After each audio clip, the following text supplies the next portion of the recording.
Hey, welcome to Week in Bite. I'm Daniel Snyder, and as our very own Kim Khan called it last week's Catalyst Watch, all eyes were on the Fed this week.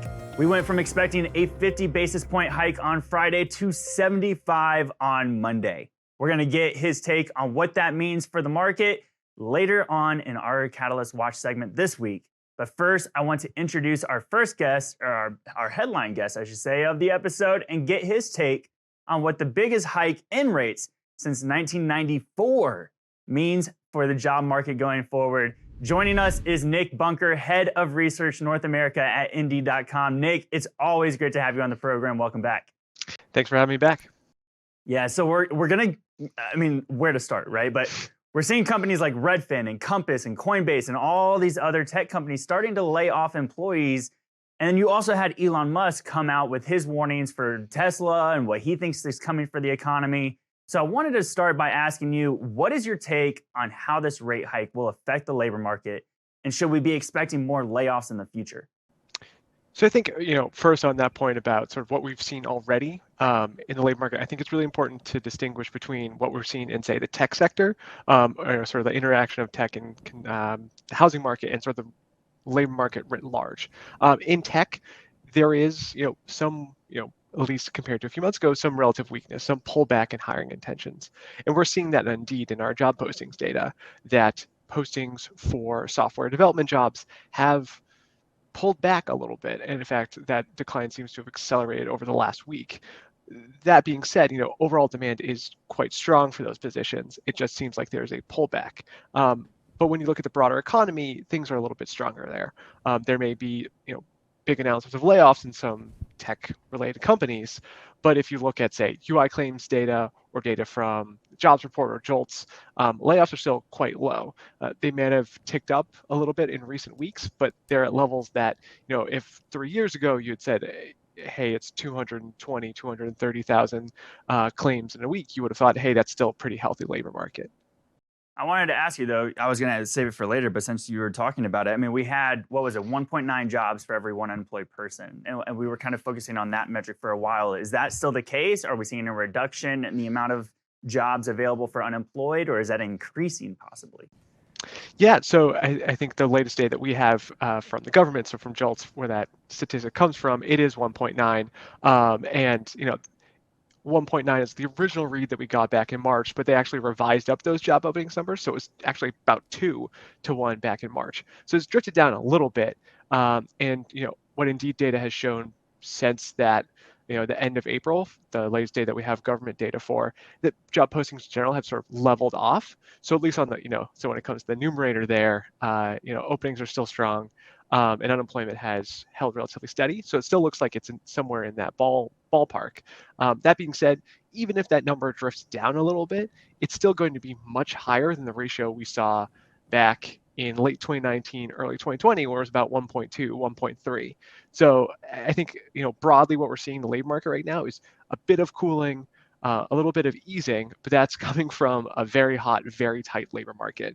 And if things do cool down, they could still be pretty hot, especially compared to what we're seeing before the pandemic. I can't help but wonder, do you think that when, Powell comes out, tells everybody the economy is strong, this has to be probably one of those metrics that he's looking at, right? Because I think about how long it takes to get through processes within companies to open those job openings, but also, they can take them off the market overnight. So are they waiting for that pullback to be like, oh, okay, we're starting to get a little bit of that cooling that we want to see? So that has been a statistic that Powell has mentioned in the past. I think, before this meeting that we had this week, 2 meetings before, that number popped up a lot.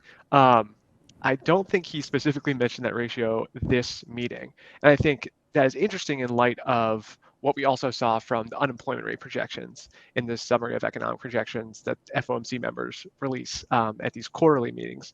And what we saw there is that they are seeing unemployment not only be higher than what they were projecting back in March, but that unemployment is, at least in their projections, looking like it's going to be rising over the next couple of years. So I think in some ways, their argument of, okay, we'd like to get this ratio to go down, but really only by decreasing job openings. Now they're projecting that unemployment is going to tick up a little bit so that, both the openings going down and unemployment going up is sort of how they're seeing the labor market ease moving forward. So I'm trying to think how this translates to the actual market, right? We're talking about, you kind of just answered my question, right? They're expecting unemployment to increase. I think it was the median participant sees the unemployment rate at the end of 2024 at 4.1%, where prior it was 3.6 is what they announced. So they're looking for more layoffs to come down the road. Obviously, that's going to say something about the companies that are laying off these people. Are we considering that to be heavy in the tech sector? Do we have any idea of where that might be coming from? Because if we're talking about healthcare, that's a little worrisome. Yeah, so I think, from the Fed's point of view, what they would like to see, and in fact, what was in some ways, what I think was sort of the core of an argument of a speech before the meeting from Governor Waller, was that, you can think about the unemployment rate raising broadly, either through increased layoffs or just a slowdown in hiring. And I think what Waller laid out and seems to be, the view of many people on the FOMC is that this idea that they can get unemployment to slowly drift upward by reducing the rate of hiring. That like sort of the job finding rate slows down a little bit, and that means the unemployment rate could ease up a little bit without lots of layoffs. I think the concern there is being that layoffs are a sign of really strong decline in demand for workers, and that's going to be what would see you tip over into a recession. So I think that is something to keep an eye on, especially in light of what we're seeing in these unemployment projections from the FOMC. Is this layoff-driven rise in unemployment, or is this a relatively more benign increase that's just from fewer people finding jobs? The question as to like what sectors are driving these, I think that one place to look is at those interest rate sensitive sectors, like construction, manufacturing, and potentially also some industries that are technically services but really are attached to goods, like transportation and warehousing. I think that might be an area to look at. They've been very strong over the course of the pandemic, and whether there's a slowdown there, how much of that is employers shedding workers versus just holding off on adding new ones. So do we think though, I mean, we're in a completely different economy now post COVID, right? We have you put out a really good article recently about remote work, right? And the number of remote jobs that are there now, and what companies used to have to pay for one employee, they might be able to get two or three out of, potentially, depending on the city, right? So what's the uptick on remote job openings? Is it still here to stay? Are you seeing declines there? Any insights that you share on that? Yeah, I think what we've seen in our data and also research that I and my colleagues at the hiring lab have done indicate that remote work is here to stay. Now, remote work being people who work for a company are in an entirely different city. Full disclosure, I'm one of those folks, or people who are in a the same metro area as their sort of employer, but maybe only come into the office one or two days a week. It does look like they are sticking around. So in the U.S., back in 2019, what we could see in Indeed data is that about 2.7% of job postings advertise some form of remote work. The latest data that we have, on average in May of 2022, it was about 9.4%. And that's down a little bit from earlier in the year where it was 9.9%. So it's looking very elevated and looking like it's going to stick around. Now, that being said, it's risen on average, but the sort of dispersion or variance by job sector of where you can sort of the rates of advertisement of remote work are really extreme. At the high end, you have software development jobs, so lots of tech jobs. A little under 39% of those postings, directly mention remote or flexible work in their job postings. But then if you look at beauty and wellness, so that's hairdressers, nail technicians, those are about a half of a percentage point. So it does look like it's here to stay, but the kinds of jobs it's sticking around for, it's a relatively small sector of the economy, or a more segmented part of the labor market that's not necessarily accessible to everyone. Yeah, no, that's a really great point, because you think about all those service-based jobs, right? Where you have to go to work at the hotel, you have to go to work at the restaurant. So it seems like we're going to have a little bit of a divide there.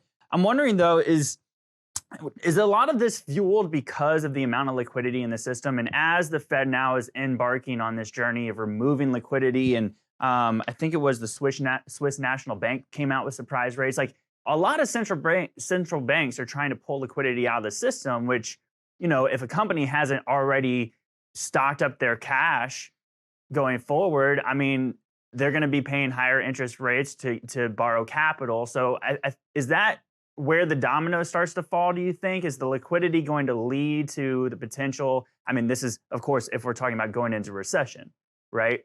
If that's the domino that we need to watch to say, okay, liquidity is coming out, they can't hire and pay for these people anymore, like we're probably seeing from Redfin, then is that the domino that falls that leads to the recession that we're talking about versus the opposite side of it being like, no, we're just opening a lot more jobs. That's why the unemployment rate is rising. And maybe people that retired can come back to work and help fill those jobs. Yeah, so I think that is something that we'll definitely be eagerly watching when it comes to our data, is that whether we're going to see a significant pullback in job postings. That is what we saw back in spring of 2020 in our data was like a really sudden pullback in job postings. Hopefully we won't see, when the next recession happens, hopefully it's caused by a very different reason and it's much slower. It doesn't happen sort of within a week. But that, this is something that if you do see employers become more pessimistic about demands for their goods or services moving forward, they're going to pull back on their hiring intentions. And I think that is something that could be a signal of, potential rises in the unemployment rate, which would then, signal that we are in or on the precipice of a recession. One thing that we look at is not only just the total stock of job postings on our site, but new postings. That's job postings that have been added to the site in the past week or so. That's an indication of sort of the pace at which employers are adding postings to the site. So new, fresh demand. That's one way you can think about it. And those numbers are still really healthy.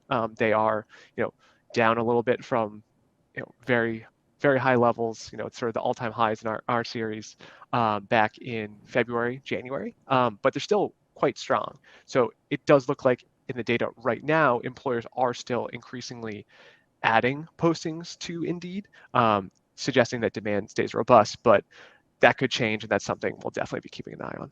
Now, speaking about the amount of new jobs being posted as well, I wanted to ask you about what you're seeing in regards to wages, right? Because, Powell and the Fed, they come out and say, we're not seeing a wage inflation spiral. What are you guys seeing? Are you seeing a continual increase in wages? Because part of us want to believe that as you continue to increase wages over here, inflation is going to go up over here because we're trying to find that balance. So I think, from the wage data that we have so far, be it the average hourly earnings data from the jobs report from the Atlanta Fed's wage growth tracker, and it's a little bit out of date now, but the employment cost index data from BLS, they're all pointing towards wages that are leveling off or maybe even declining a little bit. So that wages are still growing, they're just not accelerating. And again, if they're not accelerating, but the wage growth is still very elevated. So I don't take that as an indication of necessarily a wage price spiral, but rather that the labor market continues to be quite tight, but it's no longer further tightening. The temperature is no longer rising, so that wage growth is still healthy, or very high, but it's not adding more pressure to inflation than it was a couple months ago. So I think the signs are there that wage pressures remain, but they aren't getting more intense, which I think signals that we're not seeing a spiral in wages, even if some employers are feeling those cost constraints when it comes for higher wages. Gotcha. And give us the one thing. What are you personally looking at, say within the next month or two? What is the big thing from your side of watching employment reports and unemployment and everything that we should be watching as investors? Yeah, we've touched on it a few times, but I'm going to be very focused on what we're seeing in terms of measures of layoffs. So what JOLTS has the layoffs and discharge data.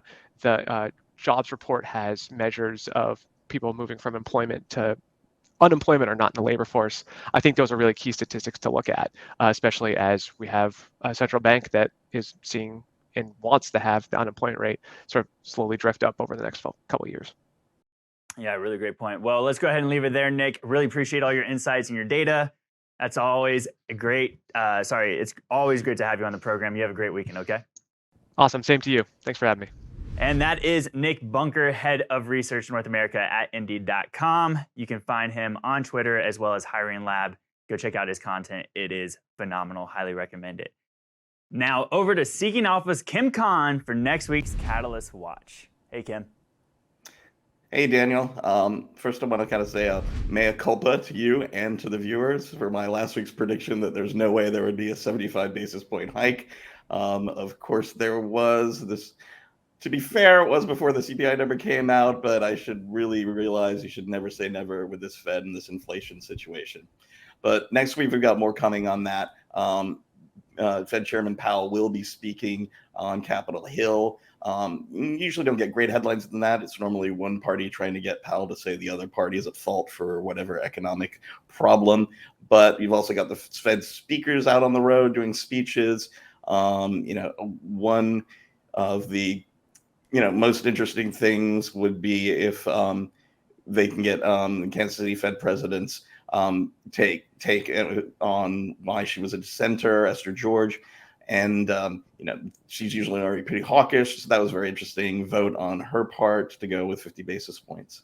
Also, and kind of on a little downer note, we've got the World Health Organization meeting on monkeypox and whether to declare it a medical emergency situation. Cases are building in the United States, and it's just one more thing that a nervous market doesn't need.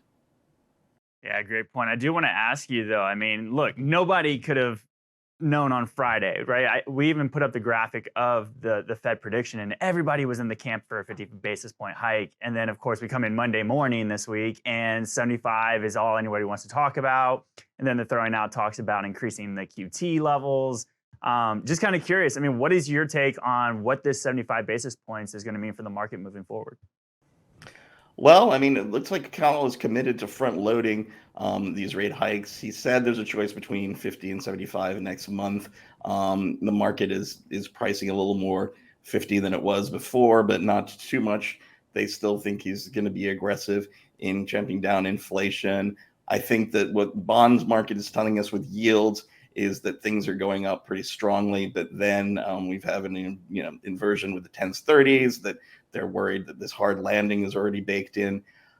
For me, the most interesting thing in Powell's press conference was him bringing up how concerned he was about inflation expectations and how he wants to have them anchored around 2%.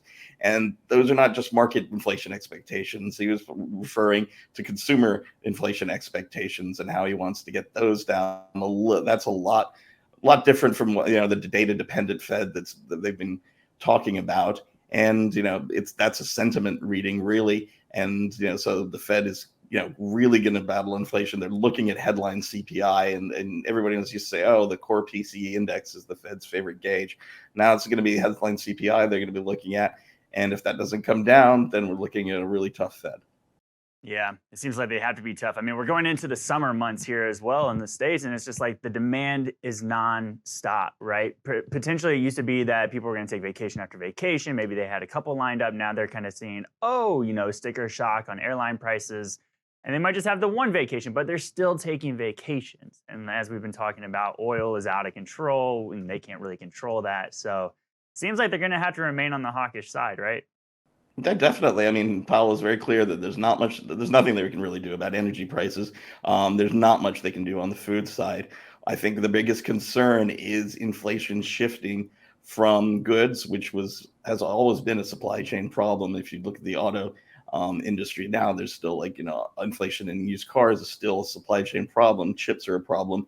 But if that shifts to services, and then with the demand that continues, then that inflation becomes a lot more stubborn. It sticks around longer, and the Fed, you're talking like tougher for longer, higher for longer, and then that's when the big stagflation talk starts to come about, because it's starting to have an impact on growth already. If you look at Atlanta Fed GDP predictions, they're looking at no growth next quarter. So 0%. Yeah, I just saw that release. I mean, it's incredible. We also had an interview this week with Alfonso Pecotilio, and he was breaking down about the inflation moving into the different sectors. And also, I just saw, I believe it was this morning, Kroger came out, said typical basket size continues to decline. Says customers are aggressively swapping to store brands. The pinch is real. It is, and a lot of companies are having a hard time. They'd stocked up on a lot of items that they expected to continue that people would need in post-pandemic. Then they found themselves kind of wrong-footed. That's had the had them liquidate some inventory, and then it becomes much tougher for them to push on price hikes to customers as inflation persists. Yeah. Thank you so much for your take, Kim. Obviously, always appreciate the Catalyst Watch. We'll keep an eye out and we'll see you again next week. All right. Thanks, Daniel. See ya. All right, everyone. And that wraps it up for this week's episode. Of course, we'll see you again next week. But first, be safe out there. Have a great weekend. All right. See you next time.